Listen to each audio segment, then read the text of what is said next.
ಧರ್ಮಸ್ಥಳದಲ್ಲಿ ಶವ ಹೂತಿಟ್ಟ ಆರೋಪ ಪ್ರಕರಣಕ್ಕೆ ಸಂಬಂಧಪಟ್ಟಂತೆ ಅಸ್ಥಿ ಪಂಜರ ಸಿಕ್ತಿಲ್ಲ. ಹಾಗಾದ್ರೆ ಮುಂದೆ ಏನು?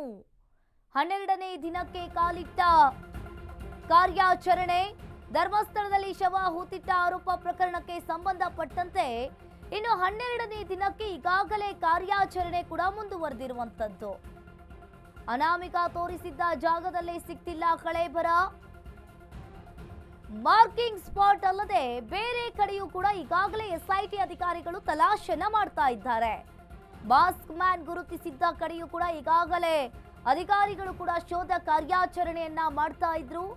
ಯಾವ ಪಾಯಿಂಟ್ ನಲ್ಲೂ ಕೂಡ ಅಲ್ಲಿ ಅಸ್ಥಿ ಪಂಜರ ಸಿಕ್ತಿಲ್ಲ. ಹಾಗಾದ್ರೆ ಮುಂದೇನು? ಹಾಗಾದ್ರೆ ಇನ್ನು ಎಸ್ಐಟಿ ಟೀಮ್ ಹಾಗಾದ್ರೆ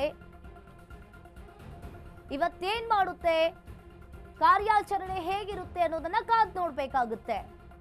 ಮಾಸ್ಕ್ ಮ್ಯಾನ್ ಗುರುತಿಸಿದ್ದ ಕಡೆಗೆ ಶೋಧ ಕಾರ್ಯಾಚರಣೆಯನ್ನ ಕೂಡ ಈಗಾಗಲೇ ಎಸ್ಐಟಿ ಅಧಿಕಾರಿಗಳು ಕೂಡ ಮುಂದುವರಿಸಿರುವಂತದ್ದು. 12ನೇ ದಿನಕ್ಕೆ ಆಪರೇಷನ್ ಅಸ್ಥಿ ಪಂಜರ ಕಾಲಿಟ್ಟಿದೆ. ಧರ್ಮಸ್ಥಳದಲ್ಲಿ ಶವ ಹೂತಿಟ್ಟ ಆರೋಪ ಪ್ರಕರಣಕ್ಕೆ ಸಂಬಂಧಪಟ್ಟಂತೆ ದಿನಕ್ಕೂ ಕೂಡ ಒಂದಾದರ ಮೇಲೊಂದಂತೆ ಟ್ವಿಸ್ಟ್ ಮೇಲೆ ಟ್ವಿಸ್ಟ್ ಸಿಗ್ತಾ ಇದೆ. ಇನ್ನು ನಿನ್ನೆ ಭಾನುವಾರ ರಜೆ ಇದ್ದಿದ್ರಿಂದ ಶನಿವಾರ ಬಾಹುಬಲಿ ಬೆಟ್ಟದಲ್ಲಿ ಶೋಧ ಕಾರ್ಯಾಚರಣೆಯನ್ನ ಕೂಡ ಮಾಡಲಾಗಿತ್ತು. ಶವಗಳಿಗಾಗಿ ಇಂದು ಮತ್ತೆ ಶೋಧ ಕಾರ್ಯಾಚರಣೆಯನ್ನ ಎಸ್ಐಟಿ ಅಧಿಕಾರಿಗಳು ಮಾಡ್ತಾರೆ. ರತ್ನಗಿರಿ ಬೆಟ್ಟದಲ್ಲಿ ಸ್ಪಾಟ್ ನಂಬರ್ 16A ಈಗಾಗಲೇ ಎಸ್ಐಟಿ ಅಧಿಕಾರಿಗಳು ಮಾರ್ಕಿಂಗ್ ಅನ್ನ ಮಾಡಿದ್ದಾರೆ. ಈಗಾಗಲೇ ಪಾಯಿಂಟ್ 16ರಲ್ಲಿ ತಲಾಶನ್ನ ಮಾಡಲಾಗಿದೆ. 10 ಅಡಿಯಷ್ಟು ಗುಂಡಿ ಆಗಿದ್ರೂ ಕೂಡ ಅಲ್ಲಿ ಏನೂ ಸಿಕ್ಕಿಲ್ಲ. ಇನ್ನು ಇಂದು ಮತ್ತೆ ಅನಾಮಿಕರನ್ನ ಕರೆತಂದು ಎಸ್ಐಟಿ ಅಧಿಕಾರಿಗಳು ಶೋಧ ಕಾರ್ಯಾಚರಣೆಯನ್ನ ನಡೆಸುವ ಸಾಧ್ಯತೆ ಕೂಡ ಇದೆ. ಶವಗಳಿಗಾಗಿ ಇಂದು ಮತ್ತೆ ಶೋಧ ಕಾರ್ಯಾಚರಣೆಯನ್ನ ಪ್ರಾರಂಭ ಮಾಡ್ತಾರೆ. ಈಗಾಗಲೇ ಪಾಯಿಂಟ್ 16ರಲ್ಲಿ ಎಸ್ಐಟಿ ಅಧಿಕಾರಿಗಳು ಕೂಡ ತಲಾಶೆಯನ್ನ ಮಾಡಿದ್ರು. 10 ಅಡಿಯಷ್ಟು ಗುಂಡಿ ತೋಡಿದ್ರು ಕೂಡ ಅಲ್ಲಿ ಏನೂ ಸಿಕ್ಕಿಲ್ಲ. ಇನ್ನು 16A ಪರಿಶೀಲನೆಯನ್ನ ನಡೆಸಲು ಸಾಧ್ಯತೆ ಕೂಡ ಇದೆ. ಶವಗಳಿಗಾಗಿ ಇನ್ನು ಮತ್ತೆ ಶೋಧ ಕಾರ್ಯಾಚರಣೆಯನ್ನ ಮಾಡ್ತಾರೆ.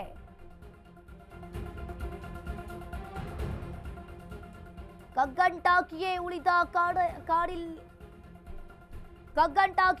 ಕಾಡಲ್ಲಿನ ಪಾಯಿಂಟ್ 13 ಈವರೆಗೂ ಕೂಡ ಸ್ಪಾಟ್ 13ರಲ್ಲಿ ಶೋಧ ಕಾರ್ಯ ನಡೆದಿಲ್ಲ. ಹಾಗಾದ್ರೆ ಇವತ್ತು ಮಾಡಬಹುದಾ? ಜಿಪಿಆರ್ ಮೂಲಕ ಕಾರ್ಯಾಚರಣೆಗೆ ಎಸ್ಐಟಿ ಅಧಿಕಾರಿಗಳು ಕೂಡ ಎಲ್ಲಾ ರೀತಿಯಾಗಿ ಪ್ಲಾನ್ ಅನ್ನ ಮಾಡಿಕೊಂಡಿದ್ದಾರೆ. ಕಗ್ಗಂಟಾಕಿಯೇ ಉಳಿದ ಕಾಡಲ್ಲಿನ ಪಾಯಿಂಟ್ 13 ಈವರೆಗೂ ಕೂಡ ಸ್ಪಾಟ್ 13ರಲ್ಲಿ ಶೋಧ ಕಾರ್ಯಾಚರಣೆಯನ್ನ ನಡೆಸಿಲ್ಲ ಎಸ್ಐಟಿ ಅಧಿಕಾರಿಗಳು.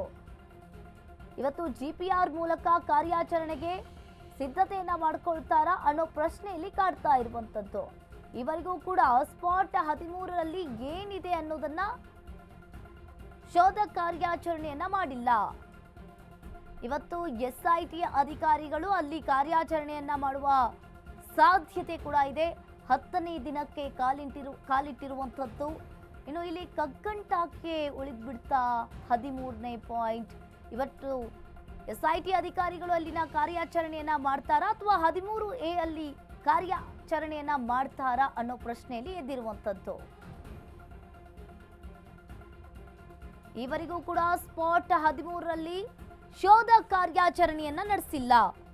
ಅನಾಮಿಕ ತೋರಿಸಿದ್ದ ಸ್ಪಾಟ್ ಅಲ್ಲಿ ಕಳೇಬರ ಕೂಡ ಸಿಗ್ತಿಲ್ಲ. ಇಂದು 13ನೇ ಪಾಯಿಂಟ್ ನಲ್ಲಿ ಕಾರ್ಯಾಚರಣೆಯನ್ನ ಮಾಡುವ ಎಲ್ಲಾ ರೀತಿಯಾಗಿ ಸಾಧ್ಯತೆ ಇದೆ. ಜಿಪಿಆರ್ ರೆಡಾರ್ ಮೂಲಕ ಕಾರ್ಯಾಚರಣೆಯನ್ನ ಮಾಡಲಾಗುತ್ತೆ. ಇನ್ನು ನಿನ್ನೆ ರಜೆ ಇದ್ದಿದ್ರಿಂದ ಇವತ್ತು ಎಸ್ಐಟಿ ಅಧಿಕಾರಿಗಳು ಕಾರ್ಯಾಚರಣೆಯನ್ನ ಮುಂದುವರಿಸ್ತಾರೆ. ಇನ್ನು ಶನಿವಾರ ಬಾಹುಬಲಿ ಬೆಟ್ಟದಲ್ಲಿ ಕಾರ್ಯಾಚರಣೆಯನ್ನ ನಡೆಸಲಾಗಿತ್ತು. ಅಲ್ಲಿಯೂ ಕೂಡ ಏನೂ ಸಿಕ್ಕಿಲ್ಲ. ಹಾಗಾದ್ರೆ ಇವತ್ತು 13 ಹಾಗೂ 16A ಈ ಎರಡೂ ಭಾಗದಲ್ಲಿ ಏನ್ ಸಿಗುತ್ತೆ? ಅಸ್ಥಿ ಪಂಜರ ಸಿಗುತ್ತಾ ಹಾಗೆ ಸಿಗಲ್ವಾ ಅನ್ನೋದನ್ನ ಕಾದು ನೋಡ್ಬೇಕಾಗುತ್ತೆ. ಇನ್ನು ಧರ್ಮಸ್ಥಳದಲ್ಲಿ ಆಗ್ತಾ ಇರುವಂತಹ ಸರಣಿ ಕೊಲೆಗಳ ಸಾವಿನ ಪ್ರಕರಣಕ್ಕೆ ಸಂಬಂಧಪಟ್ಟಂತೆ ಅನಾಮಿಕ ತೋರಿಸಿದ ಕಡೆಯೆಲ್ಲ ಎಸ್ಐಟಿ ಅಧಿಕಾರಿಗಳು ದಿನದಿನಕ್ಕೂ ಕೂಡ ಕಾರ್ಯಾಚರಣೆಯನ್ನ ಮಾಡ್ತಾನೆ ಬಂದಿದ್ದಾರೆ. ಇಲ್ಲಿಯವರೆಗೂ ಕೂಡ ಏನ್ ಆಗಿದೆ ಅನ್ನೋದನ್ನ ಎಸ್ಐಟಿ ಅಧಿಕಾರಿಗಳು ಸುಳಿವು ಬಿಟ್ಕೊಟ್ಟಿಲ್ಲ. ಹಾಗಾದ್ರೆ 13 ಹಾಗೂ 16A ಅಲ್ಲಿ ಏನಿರಬಹುದು? ಇವತ್ತು ಜಿಪಿಆರ್ ರೆಡಾರ್ ಮೂಲಕ ಕಾರ್ಯಾಚರಣೆಗೆ ಎಲ್ಲಾ ರೀತಿಯಾಗಿ ಎಸ್ಐಟಿ ಅಧಿಕಾರಿಗಳು ಕೂಡ ಪ್ಲಾನ್ ಅನ್ನ ಮಾಡ್ಕೊಂಡಿದ್ದಾರೆ. ಜಿಪಿಆರ್ ಬಂದ್ರೆ ಶೋಧ ಕಳೆಬರಕ್ಕೆ ಶೋಧ ಕಾರ್ಯಾಚರಣೆಯನ್ನ ಮಾಡ್ತಾರೆ. ಹಾಗಾದ್ರೆ 13 ಪಾಯಿಂಟ್ ಇಲ್ಲಿ ಕಗ್ಗಂಟಾಕಿಯೇ ಉಳಿದಿರುವಂತದ್ದು.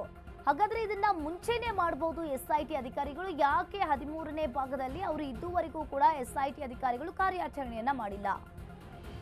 ಜಿಪಿಆರ್ ಮೂಲಕವೇ ಅಲ್ಲಿ ಕಾರ್ಯಾಚರಣೆಯನ್ನ ಮಾಡ್ತಾರೆ. ಹಾಗಾದ್ರೆ ಉಳಿದಿರುವ ಪಾಯಿಂಟ್ ನಲ್ಲಿ ಯಾಕೆ ಜಿಪಿಆರ್ ಅನ್ನ ತರಿಸಿ ಮಾಡಿಲ್ಲ ಅನ್ನೋ ಪ್ರಶ್ನೆಯಲ್ಲಿ ಉದ್ಭವಿಸಿರುವಂತದ್ದು. ಧರ್ಮಸ್ಥಳದಲ್ಲಿ 2 ಗುಂಪುಗಳ ಮಧ್ಯೆ ಗಲಾಟೆ ಪ್ರಕರಣಕ್ಕೆ ಸಂಬಂಧಪಟ್ಟಂತೆ ಈಗಾಗಲೇ ಹಲ್ಲೆಗೊಳಗಾಗಿದ್ದ 3 ಯೂಟ್ಯೂಬರ್ಗಳ ಮೇಲೂ ಕೂಡ ಎಫ್ಐಆರ್ ಅನ್ನ ದಾಖಲಿಸಲಾಗಿದೆ.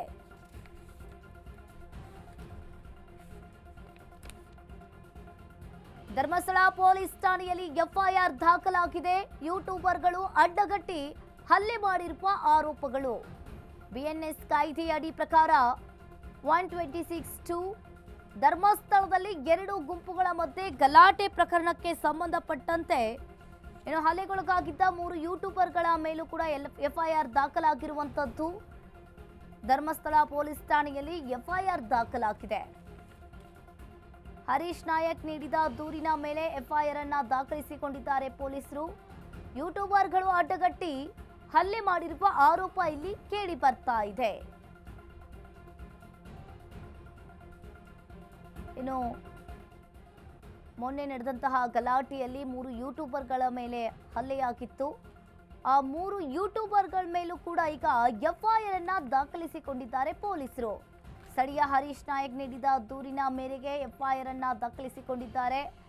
ಬಿಎನ್ಎಸ್ ಕಾಯ್ದೆಯ ಅಡಿ ಪ್ರಕಾರ 115(2), 352(2) ಬಿಎನ್ಎಸ್ ಅಡಿ ಪ್ರಕಾರ ಕಾಯ್ದೆಯನ್ನ ಮುಂದುವರಿಸಿದ್ದಾರೆ.